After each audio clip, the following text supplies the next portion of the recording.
আসসালামু আলাইকুম রহমতুল্লাহ। আলহামদুলিল্লাহ রব্বিল আলামিন ওয়াসসালাতু ওয়াসসালামু আলা রাসূলিহিল কারীম। সম্মানিত হাজিরিন, সম্মানিত ভিউয়ার্স, আজকে একটি গুরুত্বপূর্ণ বিষয় নিয়ে আলোচনা করব। সেই বিষয়টি হচ্ছে দাজ্জালের ফিতনা এবং সেই ফিতনা থেকে পরিত্রাণের উপায়। দাজ্জাল যখন আসবে ভয়ঙ্কর রূপ নিয়ে আসবে। সে যখন আসবে তার হাতে থাকবে জান্নাত জাহান্নাম, তার হাতে থাকবে খাদ্য পানীয়, অর্থাৎ সে অনেক ক্ষমতা নিয়ে সে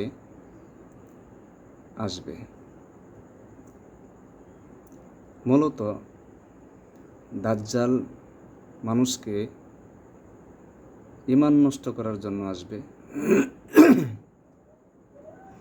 মানুষকে বেঈমান বানানোর জন্য আসবে।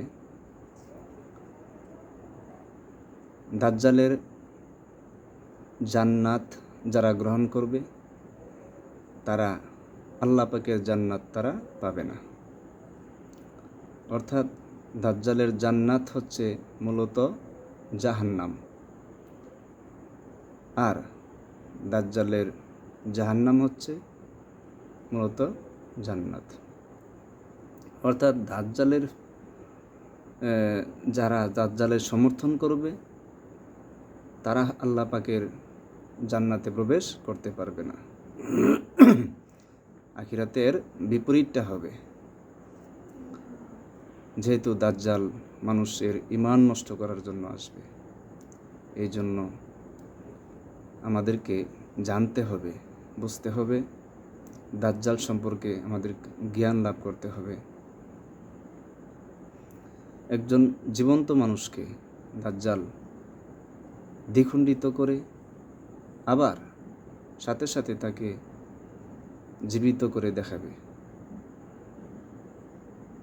যে জমিনে ফসল হয় না, দাজ্জাল ওই জমিনের সাথে সাথে ফসল ফলিয়ে দেখাবে।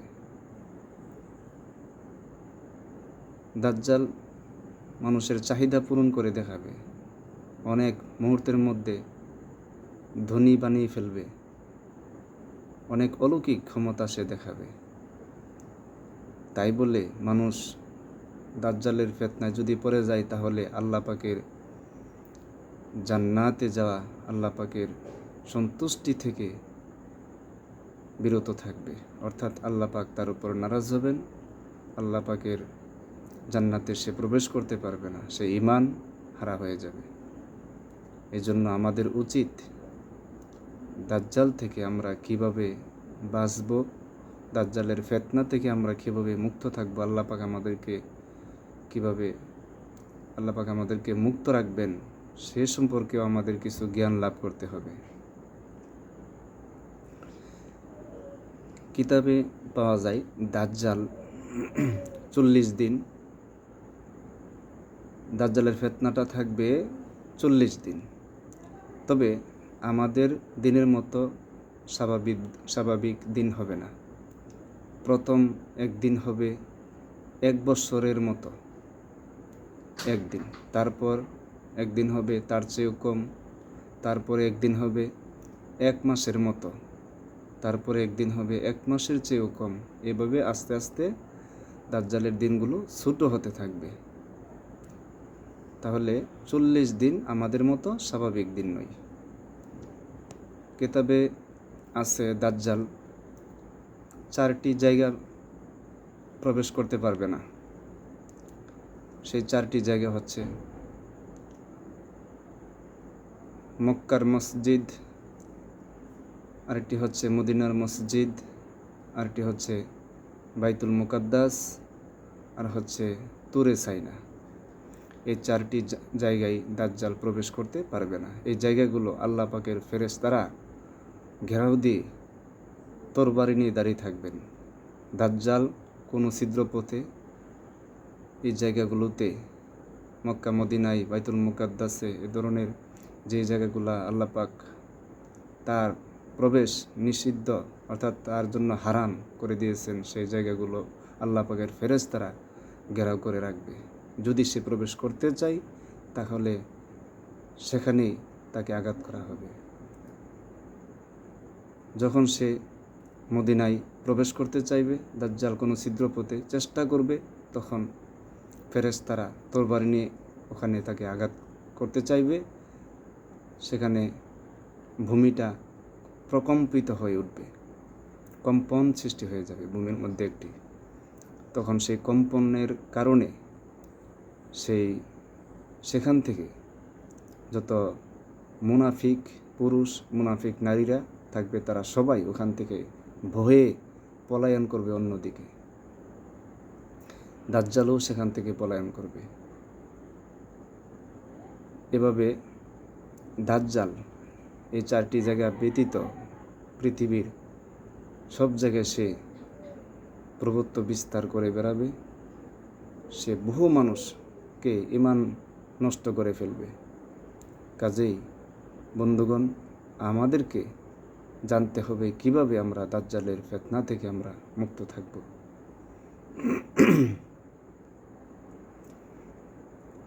দাজ্জালের ফিতনা থেকে মুক্ত থাকার জন্য ওই জায়গাগুলো হচ্ছে উত্তম জায়গা: মসজিদুল হারাম, মসজিদে নববী, বাইতুল মুকাদ্দাস, তুরে সিনা। আর হাদিস শরীফে আছে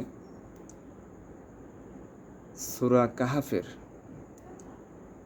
প্রথম 10 আয়াত যে মুখস্থ করবে আল্লাহ পাক তাকে দাজ্জালের ফিতনা থেকে মুক্ত রাখবেন। সূরা কাহাফের প্রথম 10 আয়াত মুখস্থ যে মুখস্থ রাখবে সে দাজ্জালের ফিতনা থেকে মুক্ত থাকবে। মিশকাতুল মাসাবির মধ্যে একখানা হাদিস আছে, ওয়ান আবি দারদা রাদিয়াল্লাহু তাআলা আনহু قال قال رسول الله صلى الله عليه وسلم من حفظ 10 آيات من أول سورة الكهف عصم من فتنة الدجال রাওয়াহু মুসলিম শরীফের হাদিস। এই হাদিসে বলা হয়েছে আবু দারদা রাদিয়াল্লাহু তাআলা আনহু থেকে বর্ণিত, তিনি বলেন রাসূলুল্লাহ সাল্লাল্লাহু আলাইহি ওয়াসাল্লাম বলেছেন, যে ব্যক্তি সূরা কাহাফের প্রথম 10 আয়াত মুখস্থ করবে সে দাজ্জালের আযাব থেকে নিরাপদ থাকবে। মুসলিম শরীফের হাদিস। এই হাদিসের ব্যাখ্যায় আসিমা মিন ফিতনাতিদ দাজ্জাল অর্থাৎ দাজ্জালের ফিতনা থেকে নিরাপদ থাকার যে উপায়, এই আয়াতের ব্যাখ্যায় বলা হয়েছে যে 10 আয়াত মুখস্থ করলে দাজ্জালের ফিতনা থেকে বাঁচবে। এখানে ফিতনা থেকে বাঁচার জন্য একটা হচ্ছে সরাসরি সাক্ষাৎ পাবে অনেকে, সাক্ষাৎ পাওয়ার পর তাকে দাজ্জাল কোনো ক্ষতি করতে পারবে না, তার উপর প্রভাব পড়বে না দাজ্জালের পাওয়ার। আরেকটা হচ্ছে সাক্ষাৎবিহীন অবস্থায় দাজ্জালের ফিতনা থেকে মুক্ত থাকবে। 2টা উপায়। তাহলে এখানে ব্যাখ্যার মধ্যে বলা হয়েছে যে 10 আয়াত যারা মুখস্থ করবে তারা সাক্ষাৎ, এখানে বলা হয়েছে যে দাজ্জালের সাক্ষাতে তার ফিতনা থেকে মুক্ত থাকবে। অর্থাৎ দাজ্জালের সাক্ষাৎ ওই সময় যাদের ওই আমলে দাজ্জালের সময় যে ব্যক্তি থাকবে সাক্ষাৎ হবে, কিন্তু দাজ্জাল তাকে কোনো ক্ষতি করতে পারবে না। আর 3 আয়াতের কথা বলা হয়েছে, 3 আয়াত যে আমল করবে সে দাজ্জালের সাক্ষাৎও হবে না, সাক্ষাৎবিহীন অবস্থায় সে মুক্ত থাকবে। তাহলে সাক্ষাৎবিহীন অবস্থায় মুক্ত থাকার জন্য আমাদেরকে 10 আয়াত তো মুখস্থ রাখতে হবে, পাশাপাশি আয়াতগুলোর আমল রাখতে হবে। তাহলে ইনশাল্লাহ আমরা আল্লাহ পাকের দয়ায় আমরা দাজ্জালের ফিতনা থেকে মুক্ত থাকতে পারবো ইনশাল্লাহ।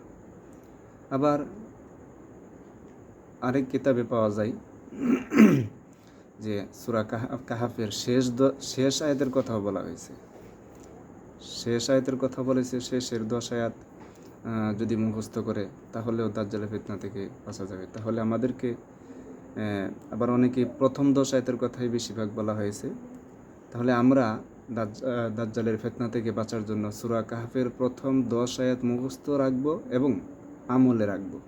এটা হচ্ছে আমাদের আজকের আলোচনার মূল শিক্ষা।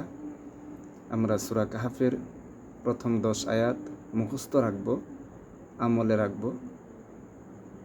আল্লাহ পাক যেন আমাদেরকে দাজ্জালের সেই ভয়ানক ফিতনা থেকে হেফাজত করেন। আমিন। ওয়া আখিরু দাওয়ানা আনিল হামদুলিল্লাহি রাব্বিল আলামিন ওয়াসসালাতু ওয়াসসালামু আলা রাসূলিহিল কারীম।